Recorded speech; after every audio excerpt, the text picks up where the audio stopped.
हाँ जी प्यारे प्यारे बच्चों, आगे पढ़ना स्टार्ट करें। अपना मेन चैप्टर क्या है इसको शुभ मुहूर्त करते हैं। इसका चैप्टर का नाम है इंडियन कॉन्ट्रैक्ट एक्ट 1872।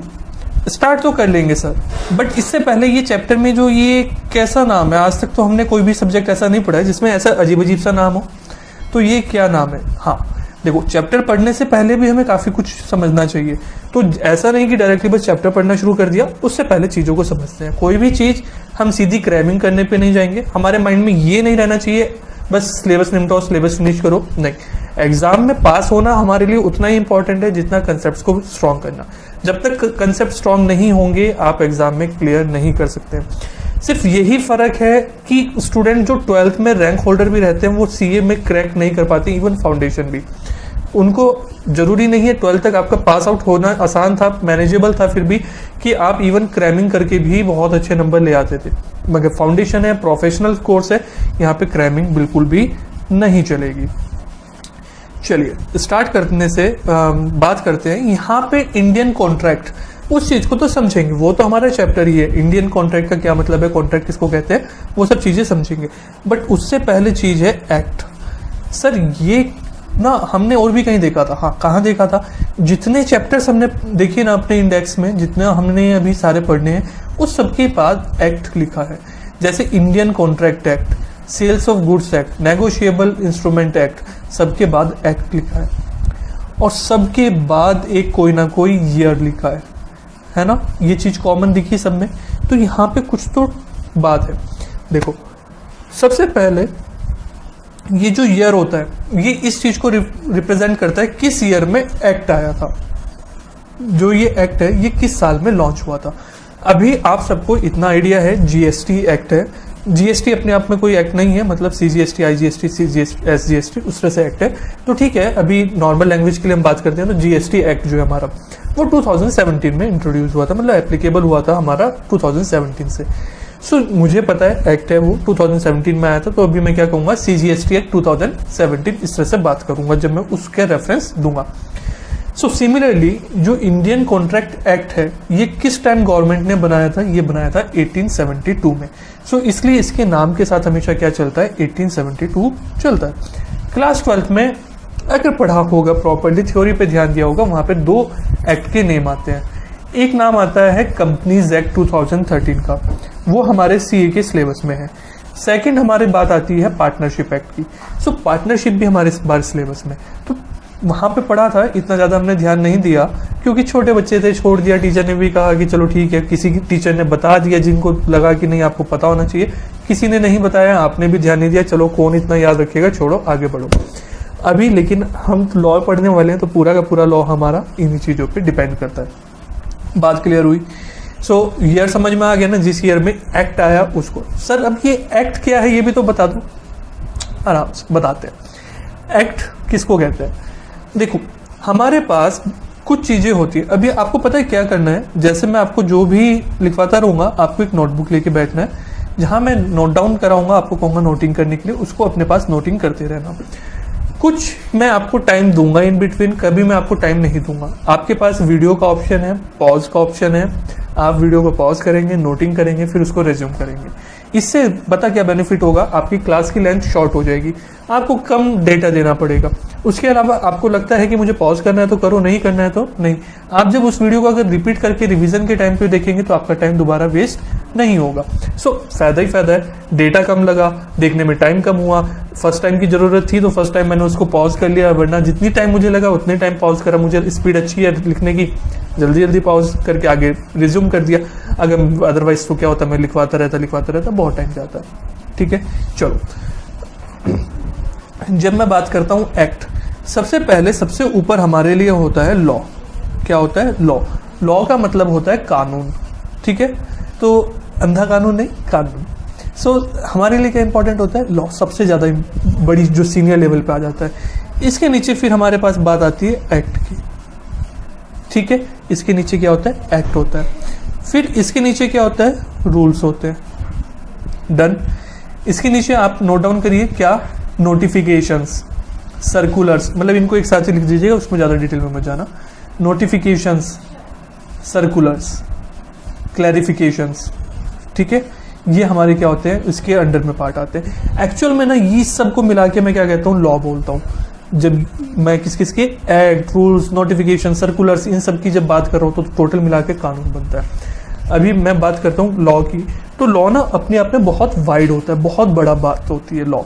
सो उसके अंदर छोटी छोटी बहुत सारी चीजें होती हैं। जैसे एक्ट, मैंने कहा एक्ट और लॉ में बात समझते हैं। एक्ट होता है जिसमें किसी चीज के बारे में, जैसे इंडियन कॉन्ट्रैक्ट एक्ट, यहाँ पे कॉन्ट्रैक्ट के बारे में सारा गवर्नमेंट ने एक रूल्स रेगुलेशंस बना के हमें दे दिया। अब मैंने जनरल वर्ड यूज करा है रूल्स, जबकि रूल्स का मतलब अपने आप में डिफरेंट होता है। समझ में आ रहा है, मतलब थोड़ी सी मैच्योरिटी लेवल आ रही है ना। मैं आपको मैच्योरिटी लेवल लेके आनी पड़ेगी। क्यों? अभी तक जो हम डेली बेसिस पे पढ़ते थे, ये 10th तक 12th तक पढ़ते थे, वो बिल्कुल डिफरेंट था। CA CMA फाउंडेशन में भी जो लॉ होना है, इसमें एटलीस्ट मुझे बाकी टीचर्स का नहीं पता है, जो मेरा पढ़ाने का तरीका रहेगा वो कंप्लीटली डिफरेंट रहेगा। मीन्स मैं इस पे इतना ज़्यादा प्रेशराइज करने वाला हूँ आपको लॉ पे, क्यों ये बहुत ज़्यादा इंटरेस्टिंग और बहुत ज़्यादा माइंड अप्लाई करने वाला था, मज़ा आता है इसको पढ़ने में। तो मुझे सिर्फ इतना नहीं है कि आपको पास करना है, बहुत अच्छे मार्क्स लेके आने, ठीक है। सो जब मैं बात कर रहा हूँ लॉ, तो मतलब ये सबको मिला के एक बड़ी चीज जो होगी वो कानून हो गया। कानून के अंदर सारे हर तरीके के रूल्स रेगुलेशंस आ गए। एक्ट हो गया जिसमें ब्रॉडली पूरी बात कर दी। फिर उसके नीचे क्या आ गया, रूल्स रेगुलेशंस आ गए, कि उसमें ना एक्ट में ब्रॉडली कह देते हैं कि अभी आपको क्या करना है। जैसे अगर मैं बात कर दिया, मैंने कहा कि अगर उस बंदे ने बात नहीं मानी ना, उसके ऊपर फाइन लगा देना। अब फाइन कितना लगाना है ये कहाँ लिखा होगा, रूल्स के अंदर लिखा होगा। बात क्लियर है। सो रूल्स में ना बारीकी लिखी होती है। एक्ट में ब्रॉडली कह दिया कि जैसा सही लगेगा, जितना गवर्नमेंट को लगेगा उस टाइम पे टैक्स लगा देंगे। अभी कितना लगाना है ये कहाँ पे, रूल्स के अंदर लिखा है। बात समझ में आई। कुछ चीजें एक्ट में क्लियर होती हैं, बाकी चीजें नहीं एक्ट में लिखी होती, तो कहाँ लिखी होती है, रूल्स में। ब्रॉड हमें एक आइडिया चाहिए था, बहुत ज्यादा इन डेप्थ हमें नहीं जाना है, तो वो हम इंटरमीडिएट लेवल पे जाएंगे, अभी हमें रिक्वायर्ड नहीं है। डन है ये वाली बात, यहाँ पे आपको पूरी तरह से क्लियर हुआ, कोई डाउट तो नहीं ना। अब बात करता हूँ, हमने क्या पढ़ना है, एक्ट पढ़ना है। एक्ट से ना पहले क्या होता है, जब एक्ट बनता किस तरह से है, कैसे उसको प्रोसेस चलती है, वो भी एक बार समझ लेते हैं। सबसे पहले क्या होता है, गवर्नमेंट को किसी चीज की रिक्वायरमेंट लगती है। गवर्नमेंट को लगता है कि हाँ भाई मार्केट में ना, मतलब ये चीज है नहीं, ये चीज होनी चाहिए, किसी चीज की कमी लगी। जैसे मैं बात करता हूँ, एग्जाम्पल लेता हूँ, किसी भी लॉ की या किसी भी एक्ट की हमें जरूरत, किसी भी कानून की जरूरत क्यों लगती है। सबसे पहले सोचो, जो हमारा ट्रैफिक से रिलेटेड जितने भी हमारे एक्ट हैं, जितने भी कानून हैं ट्रैफिक से रिलेटेड, क्या ये स्टार्टिंग से रहा होगा? क्या ये कृष्ण जी के, राम जी के जमाने से रहा होगा? नहीं ना। उस टाइम पे क्या करते, क्या रेड लाइट को फॉलो करो, लेफ्ट साइड चलो, हेलमेट पहन के चलो, ऐसे रूल्स थे क्या उस टाइम पे? नहीं ना, उस टाइम पे ऐसे रूल्स नहीं थे। क्यों? क्या हुआ कि जब मार्केट में व्हीकल्स आने शुरू हुए, व्हीकल्स जब स्टार्टिंग में किसी किसी के पास होते थे तो जरूरत नहीं लगी, बट जैसे जैसे व्हीकल्स आने शुरू हुए, मार्केट में क्या लगने लगा कि अभी रिक्वायरमेंट होगी कि भाई एक्सीडेंट्स हो रहे हैं, लोगों के एक्सीडेंट हो रहे हैं, उनको जरूरत है कि कुछ रूल्स बने, इन एक्सीडेंट्स को रोकने के लिए कुछ नियम कानून बनने चाहिए। सो उन्होंने क्या करा, रूल्स बनाए कि ठीक है कि भाई गाड़ी लेके जा रहे हो ना, लेफ्ट साइड में चलो हमेशा, तो दोनों अपनी अपनी लेफ्ट साइड चलेंगे, दो डायरेक्शन में हमारी ट्रैफिक मूव करेगा। सो एक्सीडेंट्स होने के चांसेस कम हो जाएंगे, अपोजिट आमने सामने के ट्रैफिक के जो एक्सीडेंट्स है वो कम हो जाएंगे अगर आप उनको फॉलो करोगे डेफिनेटली तभी। वैसे तो क्या, अगर आप उसको फॉलो करोगे तो ही मैटर करता है, ठीक है। डर है ये वाली बात ना, कोई बात नहीं, अभी खुल जाएगा, इतनी टेंशन नहीं लेते, ठीक है। अभी जिस तरह से भी रिकॉर्डिंग हो रही है, जरा टेक्निकल मत जाना कि सर ये क्या चल रहा है, ये कौन सी किस तरह से आप रिकॉर्ड कर रहे हो। बेस्ट क्वालिटी मिल रही है ना, अच्छी मिल रही है ना, आराम से मिल रही है ना, एंजॉय करो। चलो, तो ये बात समझ में आई, रूल्स रेगुलेशंस मुझे क्यों चाहिए, बात क्लियर हुई। सो जब लगा कि भाई ट्रैफिक रूल्स वगैरह आ रहे हैं, इसको रोकने के लिए हमारे लिए कुछ इंपॉर्टेंट है कि उसको मैनेज करना चाहिए, तो हमने, गवर्नमेंट ने क्या करा, उसके लिए रूल्स रेगुलेशंस बना दिए, कानून बना दिया।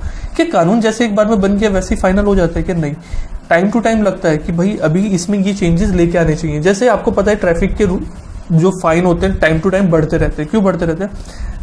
मॉनेटरी वैल्यू बढ़ती रहती है। जैसे पता चलता है ना कि 100 रुपए की वैल्यू पहले तो बहुत ज्यादा होती थी, अब 100 रुपए कोई मायने नहीं रखते, तो गवर्नमेंट कहती है अरे भाई अब 100 रुपए के लालच में तो कोई मतलब रुकता ही नहीं है। वो कहते हैं कि कोई बात नहीं ना, ट्रैफिक सिग्नल कितने चांसेस है कि कोई पकड़ेगा तो 100 रुपए दे देंगे, क्या दिक्कत है, फाइन ही तो जाएगा 100 रुपीज का, क्या फर्क पड़ना है। तो गवर्नमेंट ने क्या करा कि अभी भाई 100 रुपए की वैल्यू नहीं रही, टैक्स इसकी जो पेनल्टी है, चार्जेस हैं वो बढ़ा दो।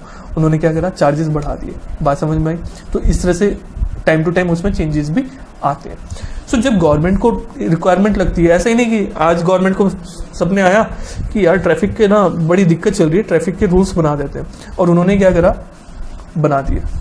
रात को सपना है, सपने में सब कुछ आया, सुबह सुबह अनाउंस कर दिया आज से ट्रैफिक के ये रूल्स आप सबके ऊपर एप्लीकेबल है। ऐसा नहीं होता है। उसमें क्या होती है, प्रॉपर उस चीज के लिए एक प्रॉपर टीम होती है, मतलब जो उस सब्जेक्ट एक्सपर्ट होते हैं पूरी तरह से, जैसे ट्रैफिक से रिलेटेड जिनको एक्सपर्टाइज नॉलेज होगी उनके लिए।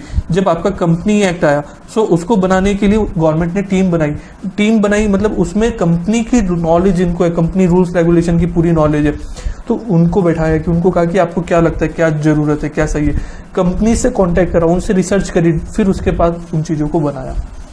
बात क्लियर। सो आप और मैं नहीं बनाएंगे, इसमें जो सब्जेक्ट एक्सपर्ट एकदम टॉप लेवल वाले बंदे होते हैं ना ऑल ओवर इंडिया, तो उनको सेलेक्ट करके इसमें बनाने के लिए कहा जाता है, फिर वो ड्राफ्ट करते हैं। उसके बाद ये किसके पास जाता है, गवर्नमेंट के पास जाता है। गवर्नमेंट के पास कहाँ जाता है, पार्लियामेंट में, ठीक है।